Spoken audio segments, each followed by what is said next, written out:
Alright guys, so I got the Jackson Big Rig here. I've been playing around a lot with this lately, trying to get my my electric trolling motor thing figured out for it, and I pretty much got all the kinks worked out of it now, and I wanted to show it to you guys. So I'm gonna go over some of the stuff a little quickly, but I don't want it to be a really long video. So what we have here is a it's a Minn Kota Endura C2 30-pound thrust trolling motor. Down there we have the this is the Kippawa 314 propeller. Not gonna get any speed increases off of this, but you are gonna get a lot of thrust increase off of this. This boat gets up in speed in a hurry now because of this thing, and it actually turns on a dime, so it turns really quickly when I turn the steering linkage, which is awesome. So moving up here, you guys can see I have the steering linkage hooked up here. Got some galvanized eye bolts here, and 1/16 inch galvanized steel cable here, running into some 1/4 inch plastic tubing there that I put a little brass fitting in there to kind of help with the hacksaw effect that will occur when this thing is going back and forth. I don't want it to have any abrasion and actually start cutting into the hull of my kayak, so I put that in there. We took the top off of this. You can see the top is sitting right here. Brought it out to show you guys. This is the Endura C2 30-pound. Took that off of there, exposed all 4 wires coming out of there. You can see the 4 wires sitting there. It's a yellow, white, red, and black. Just use the white and black wires, or the red and black wires coming out of there. Hooked it up to this Minn Kota. This is just a waterproof receptacle here, and plugged it into that. That way I can take the trolling motor on and off when I'm traveling with it. You can see I have I utilized the 4 existing molded nuts that were in here, and I put these 1/4 bolts in there to mount my makeshift transom that I made out of steel here. So put this transom on here, and that's how it's hooked up. So it's retained the full transom mounting that it originally had. So that's what it looks like when I'm backed off of it. So Jackson Kayak, you can see there. What we did up here is it basically works exactly the same as it would from a factory rudder system that you would have on a Jackson Big Rig, except I didn't utilize tracks like they would normally put on here. I just utilized the foot pedals. I took that clip that was on the back of this, and now this thing slides front and back. With that clip in there, the clip makes it stop in each one of these square grooves that are in here. But I took that clip out, put a detent pin in there, and now the detent pin holds on to this steel cable that I have running to the boat back there. So with that steel cable, now you can see I pull it one way, pull it the other way. It's like butter. So it's awesome, you guys. I mean, it really it cuts down on some of the costs that you have. And if you guys want to make these things stop, what I did is I ended up just buying another set of pedals.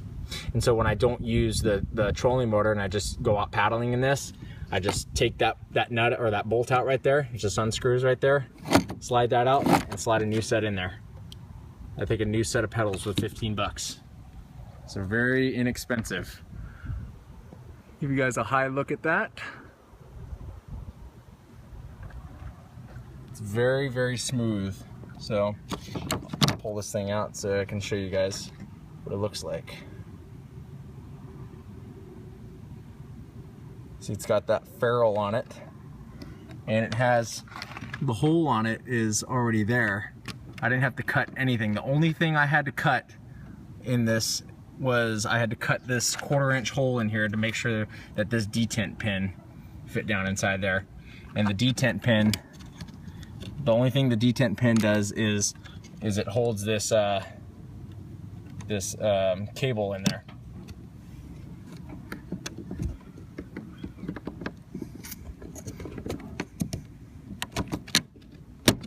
There we go.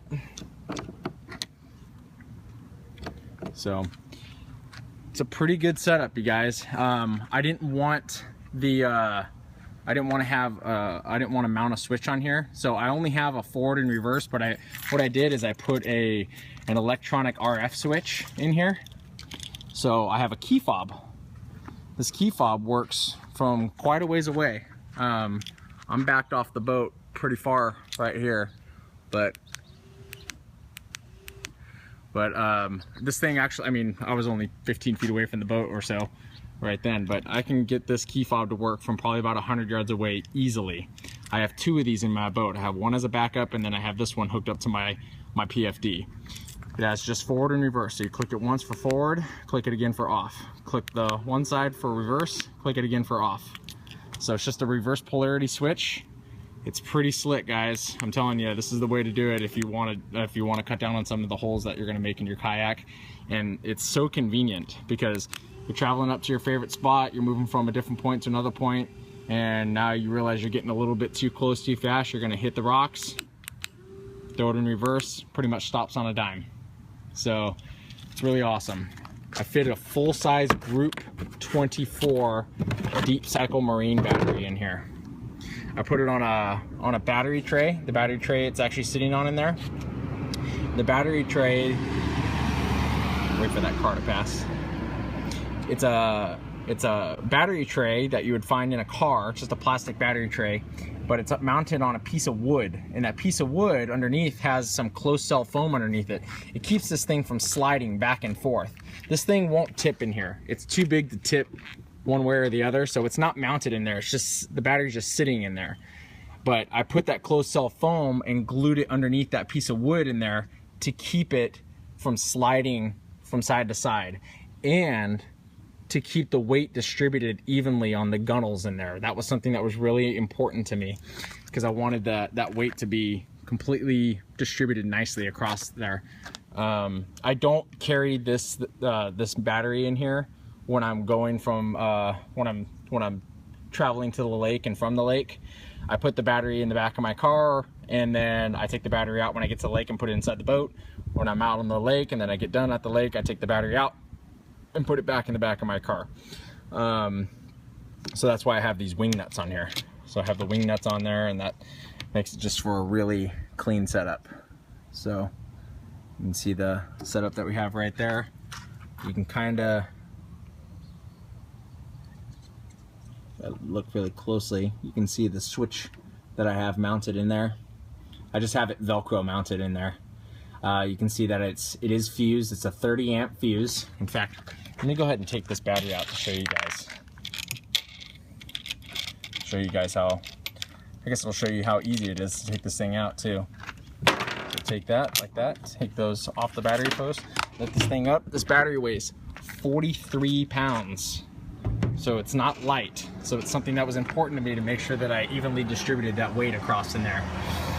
But what we have here is that's the switching mechanism right there. So I have the positive and negative leads coming from the trolling motor, which come right there and then right down in there and into that switch. And then out of the switch, or I should say out of the battery, going into the switch are the positive and negative leads coming from the battery. That's it. 4 wires. It's pretty slick. 30 amp setup. The motor will draw a maximum of 30 amps. So if you hit rocks or something like that and it's still trying to go forward, it'll blow that amp or that fuse at 30 amps. Under normal conditions, and I've tested it, it runs somewhere around 12 to 15 amps. So I get about 3 hours of runtime out of this, which is amazing. I can go 1 hour at around 3.5 miles an hour. We'll call it 3.5 miles an hour. So I can go 3.5 miles in 1 hour, go to my favorite spot. I can go from point to point for another hour.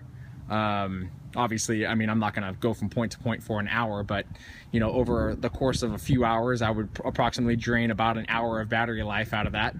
And then it would give me another hour to go back, another 3.5 hours. And it will do 3 miles to 4 miles an hour the entire time I've tested it. It is awesome. I'm totally pumped up about this setup, you guys. I've tried it out a couple times out on the water. It's totally sweet. Battery cost me $99 at Walmart. It's got a warranty on it. It's a deep cycle. Like I said, it's a deep cycle marine battery, so it's meant for these purposes. Try to sit it back in there without hurting anything. But that's it, you guys. It's a pretty slick setup, and we've went at this several different ways, and looked on the internet at some other people's setups, and I thought that this was something that was a good way for me to do it, and I would love to answer any questions you guys have about it. Like I said, if you guys have comments or questions, leave them down below. I'm more than happy to answer them for you. Jackson Kayak. I've also seen this style of setup done on a Jackson Cuda, a Cuda 12, Cuda 14, the Big Tuna, the Coosa. I think I've seen one on a Kilroy, I think.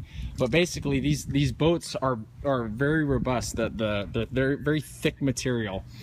They hold up extremely well in the water.